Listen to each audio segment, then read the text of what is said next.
Vamos ahora a las últimas tendencias para vestir los trajes regionales, eso sí, diferenciándonos del resto. Se trata de las prendas recuperadas de la tradición que vamos a ver sobre todo en la calle en estas fiestas del Pilar. Se acercan las fechas en las que vamos a poder vestir estas preciosidades y estas vestimentas tradicionales y además, Belén, la gente cada vez es más respetuosa con la tradición, visten con más rigor. Pues así es, cada vez se cuida más, es una suerte porque se está recuperando mucho lo que es el vestir tradicional de la época, un poco de los trajes regionales, por ejemplo, el usar prendas que a priori son novedosas, pero que en realidad son las auténticas, las que hace 100, 200 años se llevaban. ¿Por ejemplo? Este mantón de 8 puntas que tenemos aquí es un mantón de grandes dimensiones y de lana, es un mantón de abrigo, lo usan mucho en el rosario de cristal. Mira, Blanca, aquí tenemos otro tipo de mantón de abrigo, es una versión más cortita que el de 8 puntas que tenemos aquí, se llama alfombrado. Mide 1,50 por 1,50, es mucho más fácil de poner. Belén, si queremos diferenciarnos, por ejemplo, en la ofrenda de flores, debemos llevar uno de estos delantales. Así es, estos son los delantales que ahora mismo se están demandando, están buscando un punto de diferenciación. No son los clásicos de faena, sino que se llevan para ocasiones más especiales. Ahora, Blanca, te enseño el bobiné, es una manteleta de batista. Esta es la forma de llevarlo que se está recuperando de este tipo de material, de batista de algodón. Veo que el bordado ya es según a gusto de la clienta.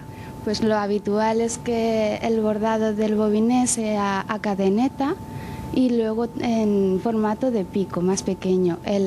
Aquí tenemos otros 2 ejemplos curiosos. El formato ya es cuadrado, lleva las 2 puntas bordadas y se pone desmentido y queda muy lucido. Aquí tenemos otro de tul, lleva aplicaciones de tul y bordaditos a cadeneta.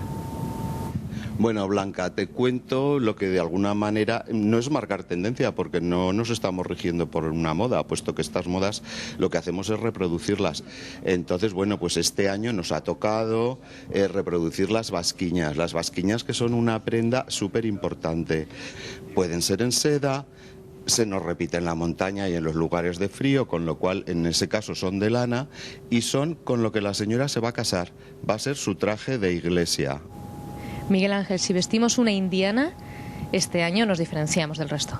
Pues mira, Blanca, viene a cuento que me lo comentes, porque bueno, pues la indiana es un tejido que se le llamó así en su momento porque era de importación, venía de la India y era una plana de algodón que los indios con pluma estampaban.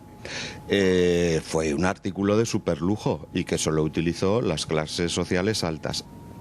Si queremos, pues bueno, recurrir a unos tejidos como menos vistos, no novedosos, porque ya decimos que los estamos reproduciendo, pues bueno, tenemos las sayas de tartanes, que fue una moda que se llevó muchísimo en el último tercio del siglo XIX y que vemos también pañuelos para señoras, los cachirulos o los pañuelos de señor.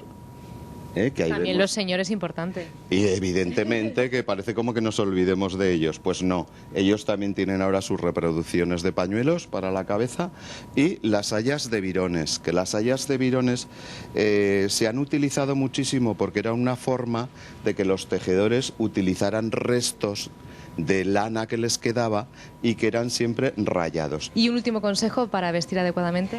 Bueno, respetar la época del traje que llevamos y el momento que lo vamos a llevar. No gafas, el peinado que corresponda. En los hombres los pañuelos se llevan en la cabeza, no podemos ir en mangas de camisa, o sea, hacerlo correcto, por favor, que además lo que estamos haciendo es un homenaje a nuestros antepasados.